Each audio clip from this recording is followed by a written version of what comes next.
Let me share a story with you today about a man who went from absolutely nothing to accumulating more than $8 million over his lifetime. This is a story of Ronald Read. This is a man who after World War II worked for 25 years as a gas station attendant, and then later on in his life he worked as a janitor at JCPenney. So this is a really inspiring story. This is something that I heard a few years ago, and I wanted to share this with you because it brings up a lot of points. And I think the biggest point that it brings up here is that you don't need to be some bigwig on Wall Street or a doctor or a lawyer or someone who's making $500,000 a year in order to become financially free and wealthy. So that's the point of this video. I want to bring this across to you. If you find this video to be helpful in any way, don't forget to drop a like and leave a comment down below on what you would do if you had $8 million.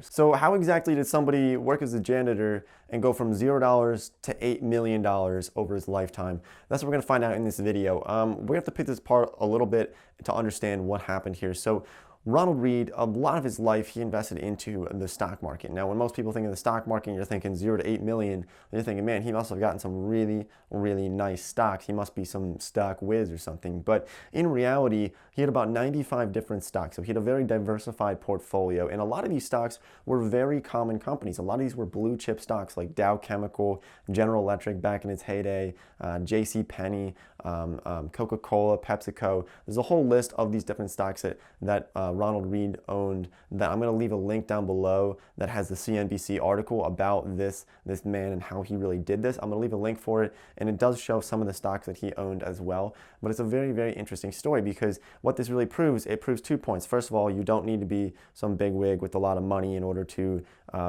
accumulate a lot of money over your lifetime. But it also proves the point that you don't need to be some, super intelligent stock whiz in order to be able to accumulate wealth as well. So Ronald Read had an extremely diversified portfolio. He could have essentially put his money into something like the S&P 500 or some other type of stock market index and grown his money almost equally as well. So this is what's so interesting about it, and it's the fact that you don't need to be somebody special in order to do this. And I'm not saying that Ronald Read wasn't special. He's a very intelligent man, I'm sure, but it proves that you can start with almost nothing and you can grow a fortune over your lifetime. And so that's what I want to share with you today, just this really quick story. And it's very inspiring because there's a lot of people who comment on some of my old videos and they'll say, you know what, Nate, cool video, but I don't have any money. I'm working at 7-Eleven. I can't do this. It's just not possible.